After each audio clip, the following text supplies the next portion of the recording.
हे प्रभु, कई दिनों से भूखा हूँ। अब शरीर गवाही नहीं दे रहा है। काश कहीं से एक रोटी मिल जाती तो मेरी मदद हो जाती। लेकिन आज के जमाने में सभी लोग स्वार्थी हो चुके हैं। लेकिन मैं क्या करूँ? मुझे गांव में जाकर कुछ मदद मांगनी होगी। गांव के लोग बहुत भले इंसान होते हैं, कुछ मदद जरूर करेंगे। इतना सोचकर साधु गांव की ओर निकल पड़ते हैं।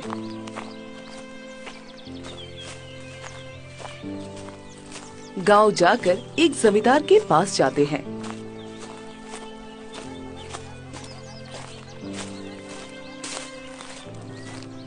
जमींदार साहब, मैं कई दिनों से भूखा हूँ, मुझे खाने को दे दो। भूख से जान जा रही है। अरे तो भाई साधु है ना, जिसे गांव से निकाला गया था? चल भाग यहाँ से। तुझे यहाँ आने से आदमी का ग्रह नक्षत्र बिगड़ जाता है। मैं तुझे कुछ नहीं देने वाला, चला जा यहाँ से। साधु जमींदार की बातें सुनकर बहुत दुखी हुए और वहाँ से आगे बढ़ जाते हैं। उसके बाद वो दो गांव वालों से मिलता है।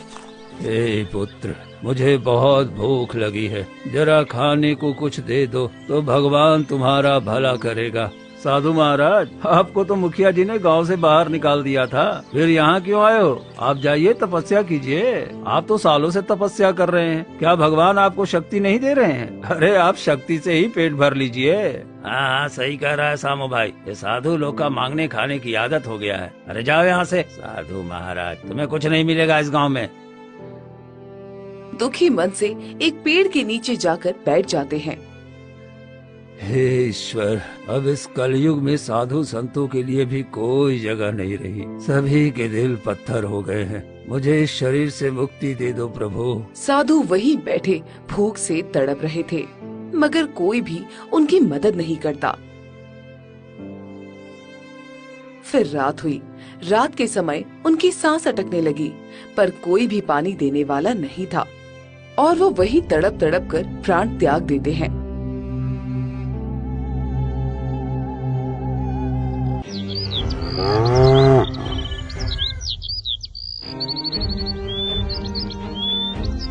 फिर अगली सुबह कुछ गांव वाले वहां आए। अरे ये साधु तो मर गया, अब क्या होगा? अरे हाँ भाई, अब इसे कौन दफनाएगा? इसे छूना भी पाप है। चलो, हमें क्या, हम यहाँ से चलते हैं, हमें इससे क्या मतलब। तभी गांव का एक गरीब आदमी मोहन आता है। हे भगवान, ये तो साधु महाराज हैं। गांव वालों के दिल कितने पत्थर के हो गए हैं, किसी ने इनकी अंतिम विदाई भी नहीं की। साधु महाराज, मैं आपका संस्कार करूंगा। अरे ये मोहना पगला गया है क्या? हैं? इस सड़े गले साधु का अंतिम संस्कार करने जा रहा है। लगता है इसका दिमाग खराब हो गया है। अरे जाने दे, ये भी गरीब, साधु भी गरीब, क्या पता इन दोनों का किसी जन्म से रिश्ता रहा होगा।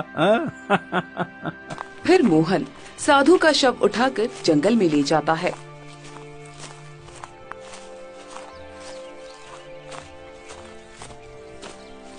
और एक गड्ढा खोदता है।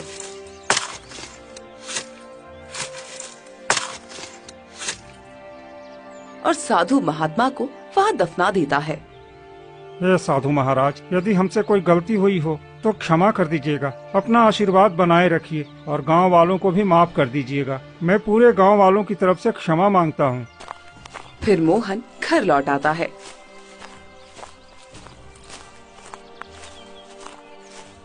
ऐसे ही धीरे धीरे समय बीतता जाता है और एक दिन मोहन के पिता की तबीयत खराब हो जाती है।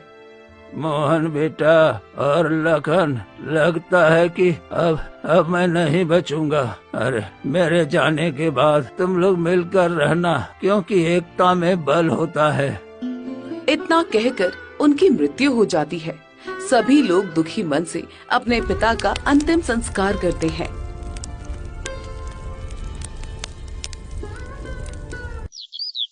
कुछ दिन ऐसे ही बीत जाते हैं और एक दिन उसका बड़ा भाई लखन मोहन से कहता है, देख मोहन, पिताजी का पूरा इलाज मैंने करवाया है, उनका पूरा खर्चा मैंने दिया है और काम में भी जो खर्चा आया वो भी मैंने किया है। तूने तो एक फूटी कौड़ी भी नहीं दी। अरे भैया, ये आप क्या कह रहे हैं? पिताजी की जमीन का जो भी अनाज बिकता है सब आपके पास ही जाता है, तो खर्चा भी तो आप ही देंगे ना? क्या तुम मुझसे जवान लड़ाएगा? अरे मैं बचपन से ही मेहनत कर रहा हूँ, पिताजी के पीछे पीछे घूमता रहा हूँ। ये घर भी मैंने बनवाया है, जमीन भी खरीदने में मैंने ही मदद की है, इसलिए ये सब मेरा है, तेरा इसमें कुछ नहीं। भैया, ये आप कैसे कह सकते हैं? ये पिताजी की मेहनत से बना है, इसमें मेरा भी हक है।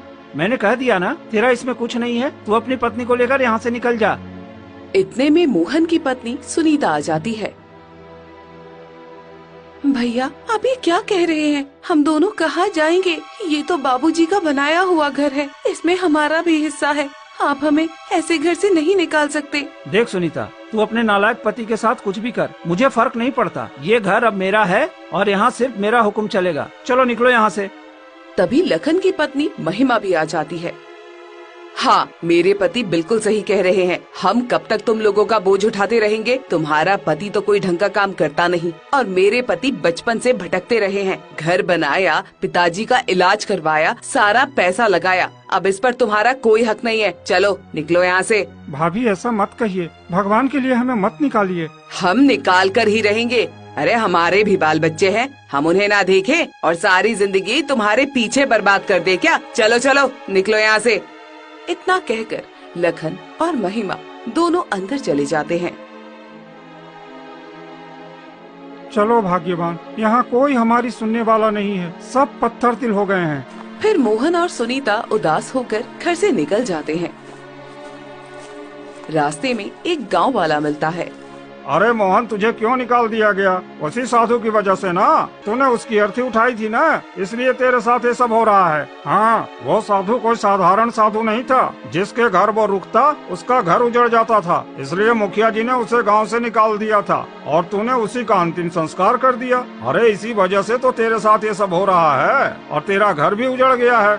अरे आप लोग कुछ भी कहिए, मुझे कोई फर्क नहीं पड़ता। मैंने इंसानियत निभाई है, किसी की अंतिम विदाई की है, इसमें मुझे कोई अफसोस नहीं है। इतना कहकर मोहन आगे बढ़ जाता है। दोनों पति पत्नी घने जंगल में पहुंच जाते हैं। जी, ये साधु महाराज की बात आखिर क्या है?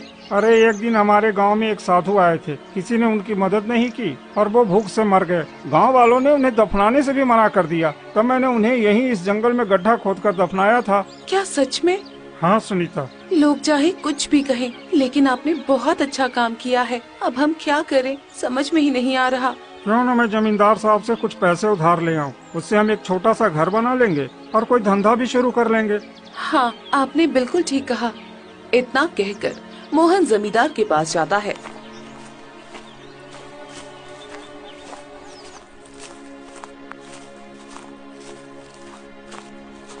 जमींदार साहब, मुझे कुछ पैसे उधार दे दीजिए। मुझे अपने लिए एक छोटा सा घर बनाना है। मैं कुछ दिन में आपके पैसे लौटा दूंगा। अरे तू तो लखन का भाई है ना? जी हाँ, मैं लखन का भाई हूँ। उन्होंने मुझे घर से निकाल दिया है। अरे तुझे तो तेरे भाई ने घर से निकाल दिया, फिर मैं भला तुझे पैसे क्यों दूं? और तू मेरा पैसा कैसे चुकाएगा? मैं तुझ जैसे भिखारी को पैसे नहीं देता। चल भाग यहाँ से। जमींदार साहब, ऐसा मत करिए, कुछ तो रहम करिए। मैं आपके पैसे चुका दूंगा। मैं जानता हूँ तू कैसे चुकाएगा। अगर मैं तुझ जैसे भिखारी को पैसे देने लगूँ ना, तो एक दिन मुझे खुद भीख मांगनी पड़ेगी। चल चल चल भाग यहाँ से। कोई धर्मशाला नहीं है यहाँ जहाँ हर किसी को दान बांटता फिरूं। इतना कहकर जमींदार वहाँ से चला जाता है।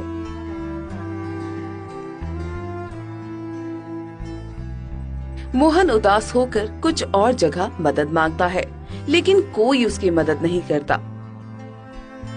थक हार कर वो अपनी पत्नी सुनीता के पास लौटता है।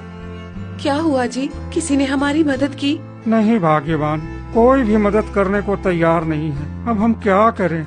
देखिए, अगर हमें घर चाहिए तो खुद ही बनाना पड़ेगा। क्यों ना हम लकड़ी काट कर एक छोटी सी झोपड़ी बना ले? तुम सही कह रही हो। चलो जंगल से लकड़ी और घास लाकर झोपड़ी बना लेते हैं।